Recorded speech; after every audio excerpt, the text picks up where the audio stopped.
తీసేసుకుంటారు. విజయ్కి ఇచ్చి వాళ్ళు వాపస్ కండిషనలే కదా సార్, ఇప్పుడు ఇచ్చారు తీసేస్తారు వాళ్ళు వెనక్కి. సో ఇప్పుడు సరే కమ్యూనిస్టులను పక్కన పెడితే 110, IUML 2 112, తర్వాత VCK 2 114, తర్వాత డిఎండికే విజయలత అమ్మ మక్కల్ మున్నేట్ర కజగం కలిపితే వాళ్ళు కూడా 116 అవుతారు. వాళ్ళు 116 ఉన్నారు. ఆ 4 మేము వద్దు విత్ డ్రా చేసుకుంటున్నామా నేను లెటర్ ఇచ్చారు అనుకోండి గవర్నర్ కి, అప్పుడు సంఖ్య తగ్గిపోద్ది కదా, వాడికి విజయ్కి సంఖ్య తగ్గిపోద్ది కదా. అన్నారనుకోండి భారతీయ జనతా పార్టీ ఒక సీటు కూడా తీసుకుంటే 1-1-1 బీజేపీ భారతీయ జనతా పార్టీ తీసుకుంటే IUML లో లీడ్ కదా సార్ సపోర్ట్. మేము వాళ్ళకి ఇస్తలేం అన్నాడీఎంకేకి ఇస్తున్నాం అంటారు వాళ్ళు.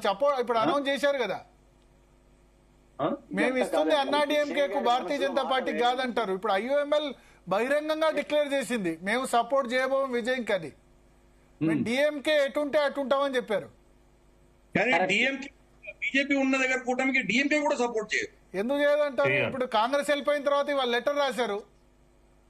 ఇవాళ మాకు కాంగ్రెస్ పార్టీ పక్కన సీట్ వద్దని లెటర్ రాశారు ఇవాళ DMK Kanimozhi.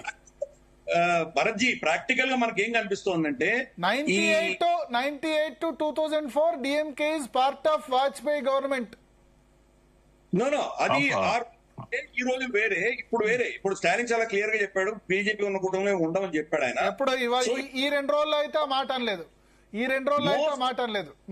Most practical solution నాకేం కనిపిస్తోందంటే గనక ప్రస్తుతానికి అసెంబ్లీని సస్పెండెడ్ యానిమేషన్ లో పెట్టబోతున్నాడు గవర్నర్.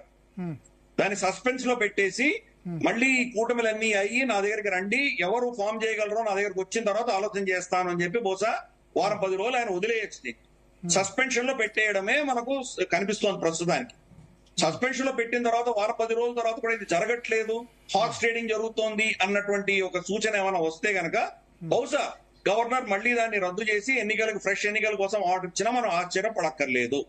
ఈ రోజు ఇంపాసిబుల్ కూటములన్నీ గురించి మనం చర్చిస్తున్నాం. ఏఐడిఎంకే డిఎంకే కూటములు, VCK విజయ్ సార్ అంటే ఇంపాసిబుల్ అని ఈ మాట CPM general secretary MA Baby announce చేశారంటే అన్నాడీఎంకేకు డిఎంకే అవుట్ సైడ్ సపోర్ట్ ఇచ్చినట్టు వచ్చింది, దానికి మేము ఒప్పుకోలేదు కాబట్టి మేము ఇటు విజయ్ వైపు వచ్చామని చెప్పారు.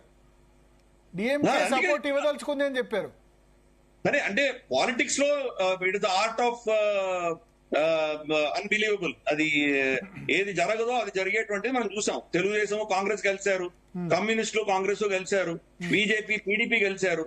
కాబట్టి ఎనీథింగ్ ఈజ్ పాసిబుల్, అది వేరే విషయం. కానీ బట్ ఇటువంటి అన్యాచురల్ అలయన్సెస్ వస్తే కనుక ఉండవు, దానివల్ల ఆ ప్రభుత్వం ఉండదు అన్న విషయం తెలుసు. కాబట్టి నెక్స్ట్ స్టెప్ మోస్ట్లీ గవర్నర్ తీసుకునేటువంటి స్టెప్ మనకు అర్థం అవుతుంది ఏంటంటే బహుశా సస్పెండ్ చేస్తారు, అసెంబ్లీని సస్పెండ్ చేస్తారు.